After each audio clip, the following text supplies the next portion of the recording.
Hello everybody! So I am back. We are going to continue discussing about the history of OB and at the same time about ethics.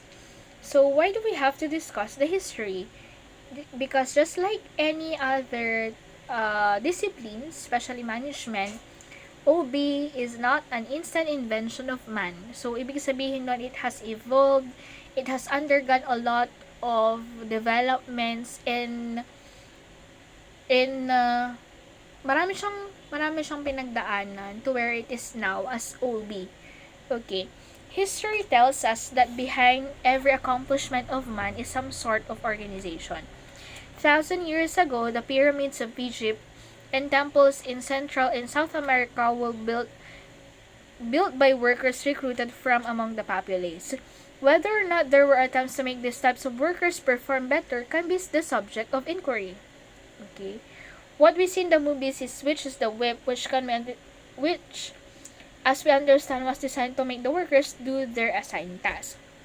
Okay, just like management class, it has undergone a lot of developments, as I've said earlier, na hindi natin siya matatawag na nangyayari lang OB, okay, or ginagawa na nangyayari na ang organizational behavior.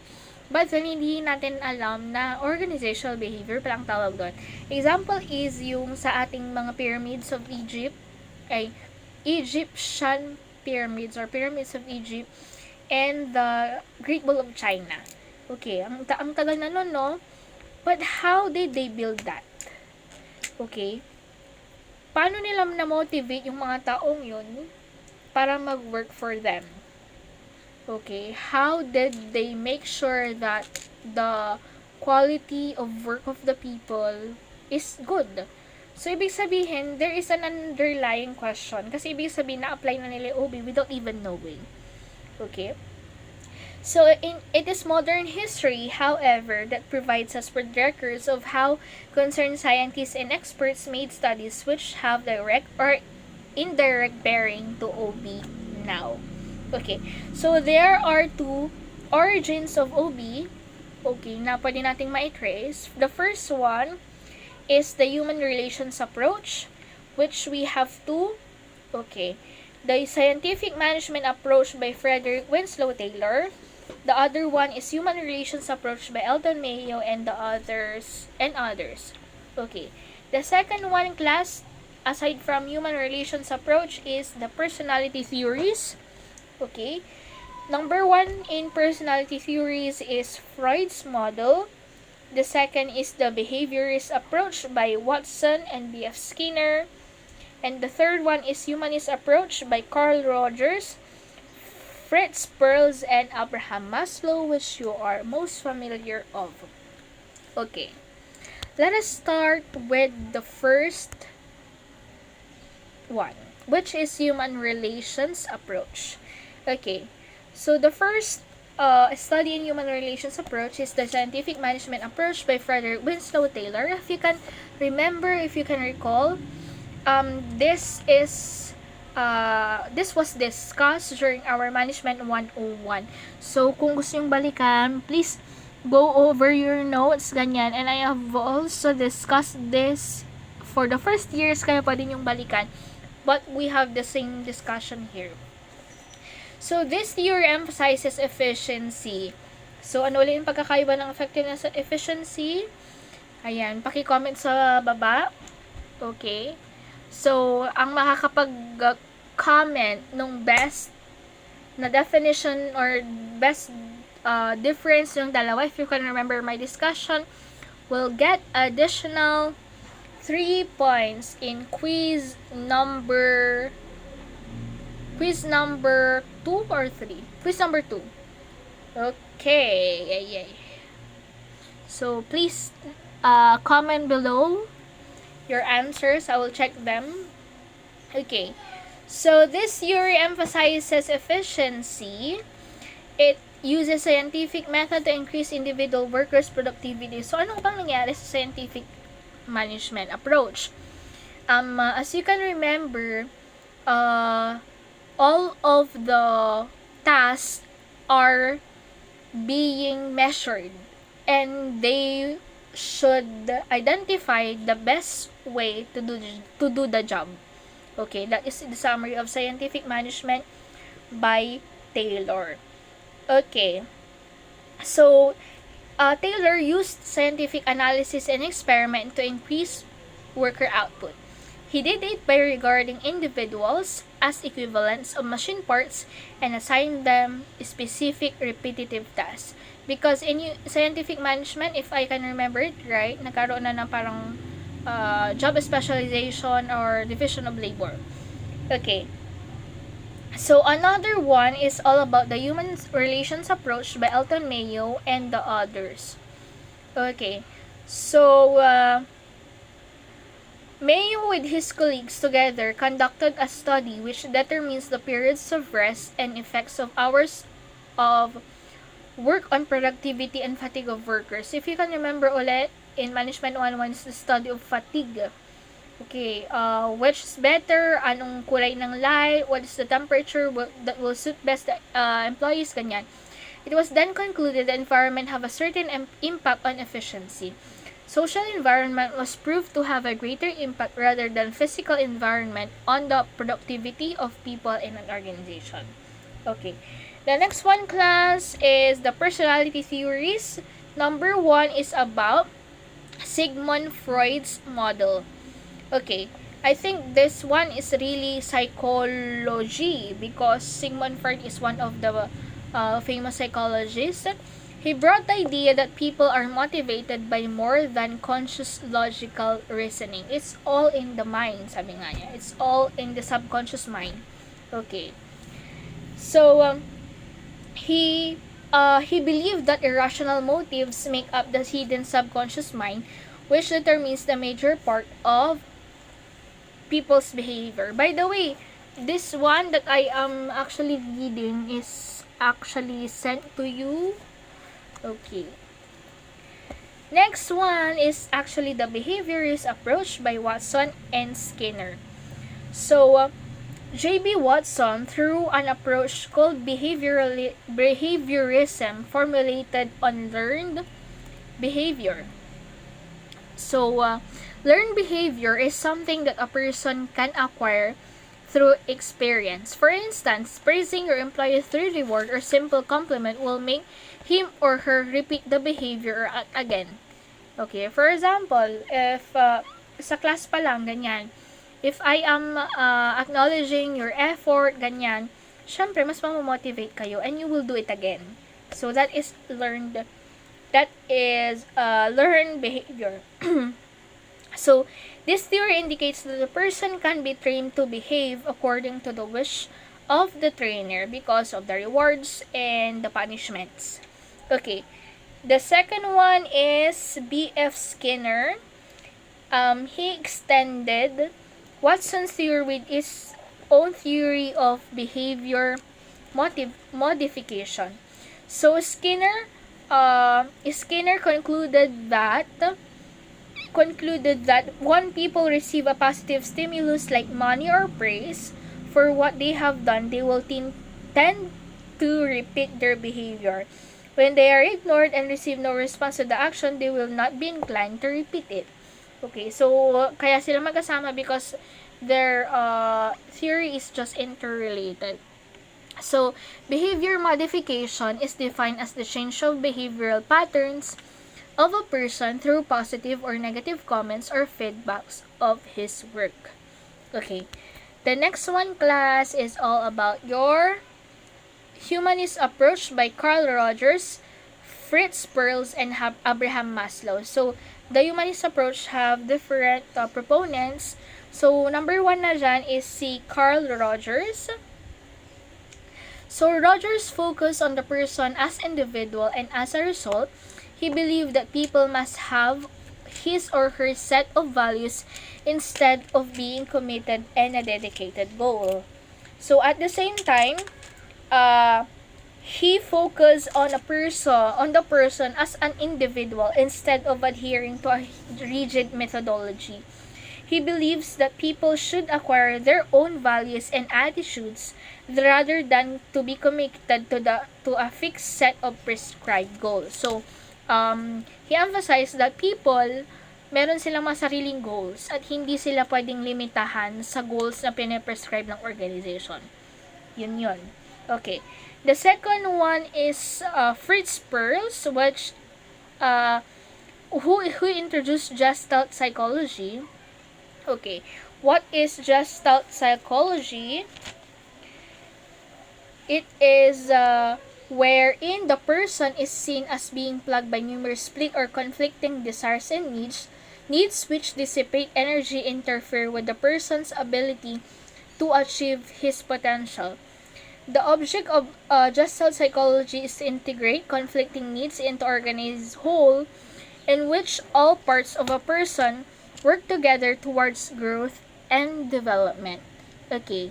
The next one and the last one is Maslow's hierarchy of needs. Okay. Maslow's hierarchy of needs is, syempre, it was introduced by Abraham Maslow, but as I hope you can visualize, hindi ko na siya nilagay kasi it's really a common topic. Pero as you can see, yung nasa pinakababa ng hierarchy ay ang, okay, anyone? It's actually your physiological needs. So, ang pinakataas naman is self-actualization. Ang sinasabi dito ko sa Maslow's hierarchy of needs is that hindi ma-achieve yung higher level of needs, okay, kapag hindi mo na na-achieve yung nasa pinakamababa. Okay? So, please recall the lessons in Abraham Maslow. Pero I have sent something to you na tungkol sa Abraham Maslow, why you are feeling like this, ganyan. It's very, very important. Ma-explain mo kung bakit hindi masyadong motivated, ganyan. It's because, diba, you have other needs na hindi pa nasusuffice. For example, your health, ganyan. That is physiological. Okay? Ibig sabihin, pag hindi okay yung health mo, bakit mo naman maiisip na gusto mong makipagkaibigan, or if you're not feeling well, hindi mo kailangan na ang isipin mo pa yung dream mo, hindi ka nga okay or something like that. Okay? I think this is the last part of our subtopic 3, and we will go now with ethics and organizational behavior. Okay. Without even reading, ano ba ang ibig sabihin ng ethics? Ano ba yan? It's not ethical. Ganun, di ba? It's your concept of right and wrong. Yun yung pinaka-summary ng ethics. It's not ethical to cheat, or it's not ethical for someone to have a conflict of interest. Ganyan. Okay? So, let us discuss this and relate it to OB. So, first, what is ethics? Ethics refers to moral choices a person makes based on what he or she ought to do. According to Britannica, it is the discipline which is concerned with what is morally good and bad, right and wrong. Ethics is essential because it is a way on how you can identify and define yourself. It reflects your beliefs on different aspects in life and could be rational for a person interested to be moral. Okay. How do we set our ethics? Or how do we identify our right or wrong? So, later on makikita natin. Okay. So, the next concept or next term that we will discuss is all about organizational ethics. These are moral principles that define right or wrong behavior in an organization. Okay. This is to note that your idea of ethics as a person may interfere with your idea of ethics in the organization. Okay? Nagkakaroon kasi ng parang tinatawag natin cognitive dissonance pag magkaiba yung ethics mo or what you believe what is right and what is ethics na nakaset sa organization. Okay? So, this one, so organizational ethics ay nakaset sa loob ng organization. Okay. The next one is ethical behavior, or I think behavior ethics yung tawag nila. But I yan. So, the two are different terms. Yung behavioral ethics class is the study of why people make ethical and unethical decisions. So, it is a study that they do. Through this, a person is able to improve decision-making skills and promote ethical culture organizations. So, that is written in your module, but we discuss what is ethical behavior. This refers to behavior that is accepted as morally good and right as opposed to bad and wrong. Okay. So, what constitutes right or wrong in an organization is determined by the following. So, ano nga bang nagdidikta ng ethics? Ito yung sinasabi ko. Kasi syempre, our personal ethics or our concept of right and wrong is dictated by our parents or our culture, our values, right? So this one, what is right or wrong in an organization is determined by public. If it's not appealing, or if it's not kumbaga hindi maganda sa paningin, sa pandinig ng public or ng mga tao, it's not ethical for the organization. Okay. For example, the SM cutting down trees, SM Baguio, cutting down trees for the mall or for the parking area is not ethical because it is wrong in the eyes of the public. Okay. Next is organizations. So, the organizations themselves set what is right or wrong. Okay. Next is your interest groups. Going back to the example of the cutting of trees in SM Baguio, which is really not good. Kasi I remember that we have, nakaroon parang community walk during in college wherein we really protested for not cutting the 182 trees. So, the grass in SM class is not, I think fake siya. Kasi yung daming pinutol na puno rin eh. So, hindi ko alam kung fake yung grass doon or totoo siya. But then, it's not really ethical because of, syempre, meron din tayong mga interest groups na that protects the environment. Mga green coalition, green movement, ganyan. Or in terms of consumer behavior, yung mga consumers movement natin, yan. And of course, the individual's personal morals and needs. Yun yung basic na when you have personal morals, yun din yung nagdidikta kung ano ang right or wrong sa organization. And it may differ from one person to another. Okay. And of course, our ethical issues, I think we have 7. Okay. I think 6 was written in your module and another one is written in the book that I have sent you. Pero I think the other ones kasi, they are really interrelated. Okay, so number 1 class is your injustices or dishonesty. Injustice means walang hustisya. Ibig sabihin, you are not treated fairly. So, employers in an institution must abide by the law and expected to be fair and honest in all its words and deeds. People must not harm consumers or customers, clients, and competitors through any forms of unlawful acts such as misinformation, compulsion, and misrepresentation. For an instance, a company would not normally release documents unless handed a certain amount of money that will meet its satisfaction. Right? So, that is very unethical. Lalo na ngayon, lalo na with the corruption, with the graft and corruption that is happening, hindi lang dito sa Pilipinas, but in other countries, this is really important, lalo na din sa organization. So, people in organization are expected to be fair and honest. Ethical behavior demands that beyond obeying the law, they should not know, yun nga, they should not harm customers, ganyan. Okay. The next one is an ethical leadership. This happens when having a personal issue with your boss. When it comes to work, personal issues must be out of it. An employer must treat his employees equally and fairly despite having affinity outside the workplace. Okay, kaya nga sabi nila, you should separate your personal issues with professional issues. And at the same time, yung tinatawag nila na I cannot remember the term, pero yung Yun, and i-comment ko na lang sa baba, ipipin ko, please check kapag na-check ko, yung term na kapag nag-hire ka ng, when you hire family members, so medyo nagkakaroon ng ano dyan, kasi syempre may favoritism, ganyan. So, i-comment ko sa baba, paki-check. Okay. So, yun yung isang example nating ng unethical leadership.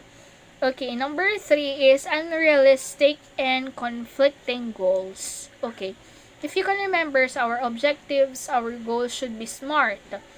Specific, measurable, attainable, realistic, and time-bound. So, kapag unrealistic or conflicting kasi yung goals, parang you are lost. You have no way to follow, ganyan. And at the same time, unrealistic is really demotivating, di ba? When you set unrealistic goals na, ay, hindi ko naman ma-achieve yan, so hindi na ako gagawa. Ganun.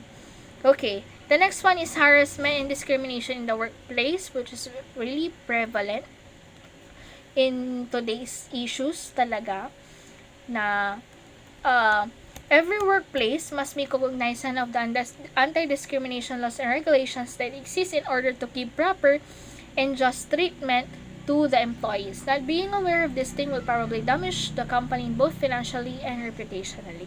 Maraming ganyan. Sige, i-promote kita, basta, basta, kiss mo muna ako, ganon, mga ganon. Sure. So, yan yung sa harassment and discrimination, or discrimination sa race, or discrimination dahil LGBT, hindi siya masyadong or discrimination dahil sa disability, your special needs. So, hindi okay yon. Okay. And, falsifying documents and misleading information. Very unethical to. Just like your bloating, your profit, ganyan, para lang makakuha ka ng investors. It's not right, di ba? Okay. Or, ito, meron palang,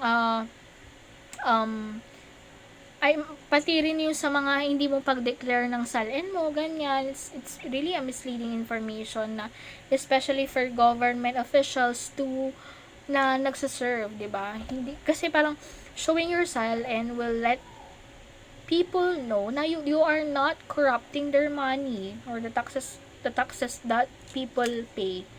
'Yon. Next is technology and privacy concerns. Ito, very important talaga to. So, as years pass by, technology continues to evolve. Through these different aspects in society can develop their efficiency. One of this is in an organization. Employers nowadays have the ability to monitor employees' activity in their computers for efficiency and productivity purposes. Meron din namang privacy concerns ang technology. Some organizations can access the files, diba? Even the files na hindi dapat talaga ma-access or the personal information, it can be leaked. Pero at least in our organization or in our country rather, meron na tayong anti-privacy law na I think prevalent naman. Pero be careful sa mga sites na pinupuntahan nyo rin kasi marami doon ay nagbe-breach ng privacy. Yon. And the last is conflict of interest. Okay, what is conflict of interest? It exists when a person is in the position of having to decide whether to advance the interest of the organization or to operate in his or her own personal interest. For instance, the purchasing officer of a university is in a situation where there is a conflict of interest when he owns the shop that sells office supplies to the university. Right? Okay, for example, I am a government official. Okay? Mayor, di ba? Sa government organization, palaging may bidding. Okay, conflict of interest means meron sa bidding ng mga gagamitin for the building or construction supplies, the mayor who will approve or who will choose, or syempre yung sa back end bids and awards committee, ganyan, yung head doon napipili or kung sino man napipili ay meron siyang sariling construction company. So, the tendency is, pipiliin mo yung sarili mong construction company, it's because it's your business. Kahit may mas magaganda pa na mga construction company who offered lower prices and greater quality. That is conflict of interest. Okay? Yon. I think that is the last one before I end this, but Aside from the effectiveness and efficiency, I would like you to comment, okay, to choose one of the ethical issues mentioned, and then determine what in during the pandemic or in this time of pandemic, which is the most important ethical issue that needs to be focused on by organizations. Okay, isa lang. And then you explain why. Pipili ako ng isa or dalawa siguro. Okay? Isa or dalawa na magkakaroon ulit ng additional 3 points. Okay? Additional 3 points for the next quiz. Okay? So, comment down which is the most crucial or which is the most important dito na ethical issue na tinitingnan during the pandemic. And give examples. You can cite articles, you can cite instances in the Philippines, ganyan. Okay? I think that is the end of my discussion. I'll see you in the next one. Bye-bye. Interact with me. By the way, before I end this, I hope you took notes. It's very anticlimactic, no? So I have said this at the end. But I hope you are taking notes because one of these days, I will ask you to take a photo of your notes so that I know that you are really taking notes of our lessons. Okay, bye-bye. If you have questions, you can send in your questions here in this YouTube video, or you can send me a message on our MS Teams. Thank you for listening. Bye!